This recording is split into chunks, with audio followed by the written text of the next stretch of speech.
Isang magandang hapon po sa inyong lahat. Ang ating Dolomite Beach ay napakaganda at parang mukhang malungkot mga kaibigan. Pero ang nakikita po natin, hindi po siya yung makikita po natin na malungkot ang ating Dolomite Beach, no? Kasi ang langit po natin ay napakadilim. At wala man siyang hindi naman siya nagbabadya na uulan, kundi makulimlim lang. Ang daming namamasyal. Natutuwa po sila dahil wala pong araw, no? Mga ganitong oras kasi napakatindi na po ang araw, napakalupit, no? Minsan yung mga bisita natin ay hindi po sila magtatagal dito sa ating Dolomite. Kaya po nakikita nyo, napakasaya po nila, guys, oh. Wow.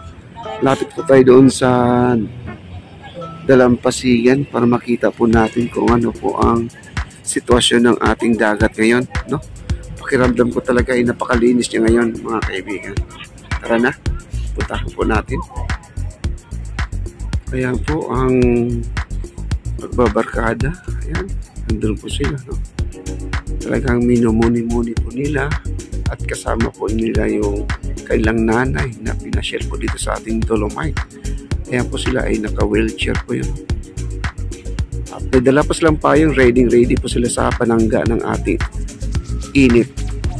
At dito po ang ating mga lola natin, no? Talagang nag-usap na sila ay makapunta dito sa Dolomite, no?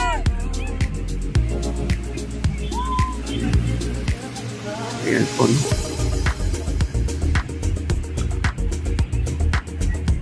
Medyo marami na ring tao. Sabihin mo natin ay araw ng Sabado ngayon, mga kaibigan. Kasi unti-unti na, no? Pakiramdam ko parang walang sunset ngayon, sa itsura niya. Wow. Kita niyo naman, mga kaibigan. Ayan po sila, oh. Nakaupo, nagmuni-muni, at habang sila ay nakaupo sa Dolomite ay pinagbabato-bato po nila ang Dolomite, no? Sarap ng kanilang upo. Ayan, no? Pinagmamasdan po nila ang tubig. At meron pa dito nagsiselfie. Ayan, no? Bakit kaya paborito nila damputin ang ating Dolomite, no? Ang ating mga pebbles dyan. Ayan, no? Gusto yata nilang tumulong sa paglilipat ng ating buhangin. Kaya sila ay tumutulong na rin sa pagbabato. Pati na rin ang ating foreigner. Ayan, no? Sipag po siya magbato, mga kaibigan. Okay? At lapit pa tayo sa dagat, mga kaibigan, para makita po natin yung kagandahan at kalinisan. Tara na, puntahan po natin.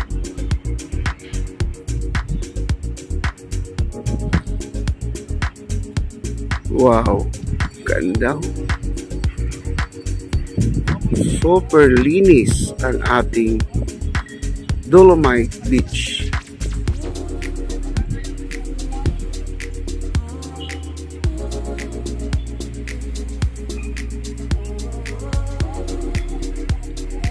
Ayan po yung mga kabataan, mga estudyante po yan, no? Mga estudyante, no? Sila po ay nagbabato ng mga pebbles dun sa tubig. Grabe, ganda, oh. Sobrang ganda, guys, oh. Napakalinis. Wala po tayo nakikitang mga basura, balot ng candy, no? Kung ano-ano mga basura dito nakalutang noon. Ito naman po ang kapalit ng ating Dolomite. Wow, grabe.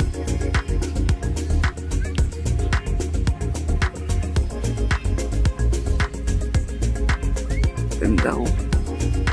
Tubig pa lang, mamamangha ka na.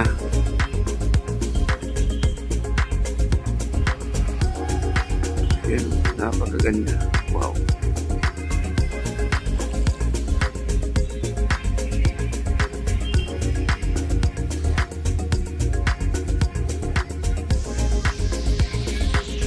Super kinang. Crystal clear po ang ating tubig.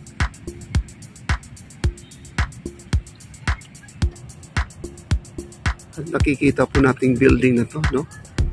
Ito po yung nagtitrending lagi itong building na to. Mala Singapore po ang ating Dolomite Beach. Napakaganda po ng building ito. Ito po isa sa pinaka-attraction dito sa ating Dolomite. Kaya po guys, no? At meron pa dito nagmuni-muni guys.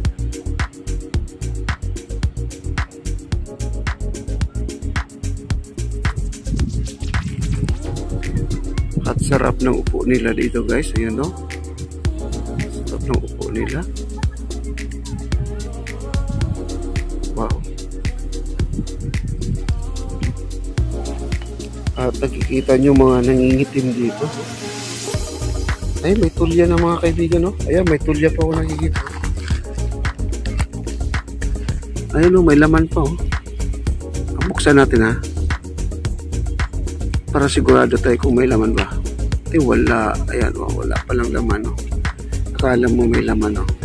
Laki ng tulya na, mga kaibigan. Dito na part ay napakaraming tulya. Ayan po, kita niyo yung ang ating tahong, no? Napakaraming shell po, mga kaibigan, no? Napakarami. Kita nyo? Ganyan na po karami ang shell dito, mga kaibigan. Isang dakot po lang, o puro shell po na lahat, no? Kaya lang ito yung mga wala ng laman. Patay na po ito. Grabe. Kaya nung isang araw, napansin nyo, mayroon akong vlog dito na nangangamoy, no? Dahil itong mga naarawan po na tahong, pag naarawan kasi ito, pag hindi na nababad sa tubig, ay mabaho na po sila. Ayan, ang dami nila guys, oh. Dami. Naiipon. No? Kaya na natanggal yan sa mga trash boom or yung mga pinagkakapitan nila. Kaya natanggal yan kahit dahil patay na po sila, no? Ang dami guys, oh.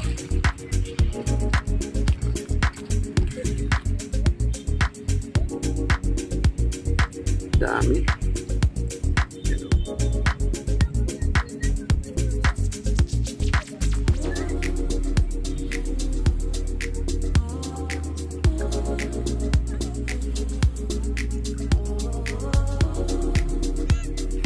At marami pa doon yan. Marami pang mga shells. Mga shells na yan, wala na pong laman yan, mga yan, no? Ayun, ang dami pa doon ng kapal. Kapal doon banda, yung mga shells na yan. Kita nyo naman. Napakarami, oh. Pwede kaya i-recycle itong mga shells yan, no? I-recycle. Gawing handicraft, mga kaibigan, no? Pwede kaya ito siya. Grabe, dami, no? Dami. Hindi na po siya mabaho at wala na po yung amoy. Nung isang araw napakabaho po, no? Dahil sa laman. Okay?